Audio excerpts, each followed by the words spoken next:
Veille. Bonsoir Fanny. Bonsoir Amélie, bonsoir. Faut-il oui ou non tirer un trait sur cette immunité collective ? Eh bien, c'est en tout cas l'alerte lancée par de plus en plus de scientifiques à travers le monde. En Islande, l'épidémiologiste en chef Thorolfur Gudnason estime qu'obtenir l'immunité collective par la vaccination générale est hors d'atteinte. Pour l'infectiologue Andrew Pollard, qui dirige le groupe vaccin de l'université d'Oxford, elle est même un mythe. Et les scientifiques sont, je vous le disais, de plus en plus nombreux à le penser. Écoutez. L'immunité collective de population est un leurre, c'est-à-dire qu'on voit bien que le virus circule et va circuler malgré la vaccination. Il est tout à fait illusoire, à mon avis, de compter sur cette immunité collective.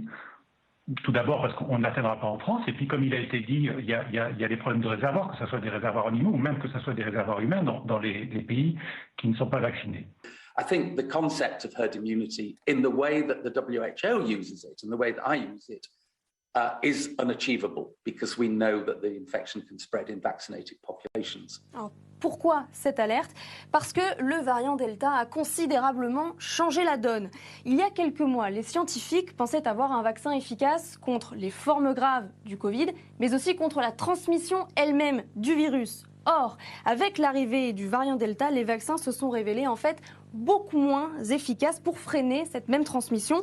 Pfizer, le vaccin le plus utilisé en France, ne serait plus efficace qu'à 42% pour empêcher les contaminations, contre 76% avec le variant Alpha, le variant anglais.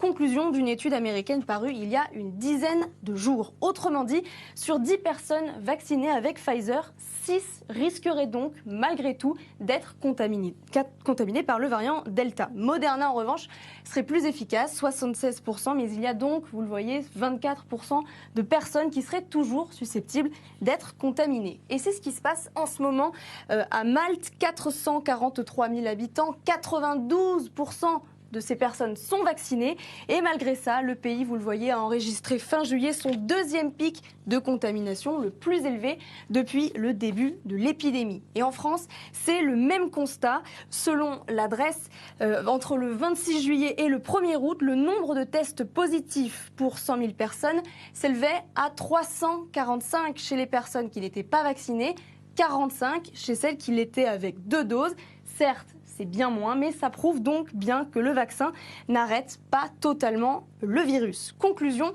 il devient donc illusoire de penser que l'on atteindra l'immunité collective avec 70 ou 80% de personnes immunisées, comme c'était le cas avec le variant Alpha. Avec Delta, il faudrait immuniser 90% de la population. Or, en France, on en est loin avec 59% de personnes vaccinées avec 2 doses. Fanny, sans immunité collective, quel est le risque pour la population ? Eh bien, le premier risque, Amélie, c'est que même avec 90% de personnes vaccinées, qui donc, je vous le disais, peuvent encore transmettre le virus, il resterait 10% de la population française susceptible d'attraper la maladie et donc de développer une forme grave. Et 10% de Français malades du Covid, c'est largement assez pour que nos hôpitaux soient à nouveau submergés, surtout si ces malades sont des personnes vulnérables. Écoutez.